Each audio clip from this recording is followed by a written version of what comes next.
저는 이 사건을 수임한 뒤 수사기관에서 확보하고 있는 자료를 확인했습니다. 저는 A씨에게 어렵겠지만 혐의를 인정하고 기소유예를 받는 방향으로 사건을 진행하자고 말씀드렸습니다. 이후 저는 A씨와 함께 수사기관의 조사에 참여하여 A씨가 혐의를 인정할 수 있고 수사에 적극적으로 임할 수 있도록 옆에서 조언을 드렸습니다. 조사를 마친 뒤 저는 반성문 탄원서, 정신과 진료 내역서, 단약서약서, 준법서약서, 마약대체운동본부 프로그램 참여 내역서 등 여러 양형 자료를 바탕으로 A씨는 이 사건에 대해서 진심으로 반성하고 있다는 점, A씨는 불면증 우울증으로 마약을 접하게 되었던 것이기에 의료적인 목적이었다는 점, A씨는 초범이라는 점, A씨는 스스로 정신과 진료를 받고 마약대체운동본부 프로그램에 참여하는 등 재범을 저지르지 않게 해서 최선의 노력을 다하고 있다는 점, A씨는 소량의 대마를 매수하고 흡연하였다는 점 등을 적극적으로 어필하면서 이번에 하나요 마지막으로 기소유예를 내려달라는 내용의 변호인 의견서를 수사기관에 제출했습니다. 결국 이러한 주장을 받아들여가지고 검사는 A씨에게 기소유예 처분을 내렸습니다.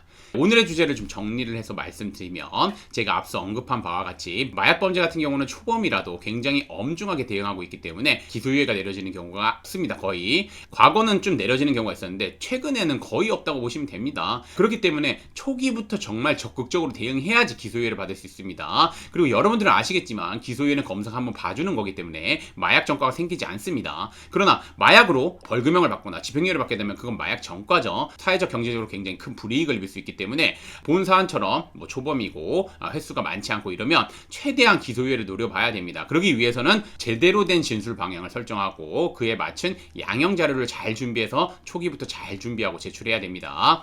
그래서 제가 당부드리지만 마약 사건이 문제된 경우 섣불리 혼자서 대응하기보다는 가벼운 사안이라도 혼자서 그냥 막 대응했다가 벌금형이라도 받거나 아니면 집행유예라도 받게 되면 여러분들 전과 생기는 겁니다. 그렇기 때문에 기소유예 받을 수 있는 거를 전과 생기게 하면 안 됩니다. 그래서 당부드리지만 마약 사건 아무리 가벼운 사안이라 하더라도 저같이 마약 사건 관련해 가지고 경험이 풍부하고 많은 노하우가 있는 변호사님의 도움을 받아서 제대로 된 진술 방향, 그 다음에 제대로 된 양형 자료, 그 다음에 제대로 된 법률적인 주장을 통해서 본 사안처럼 기소유예와 같이 잘 마무리하는 것이 바람직합니다.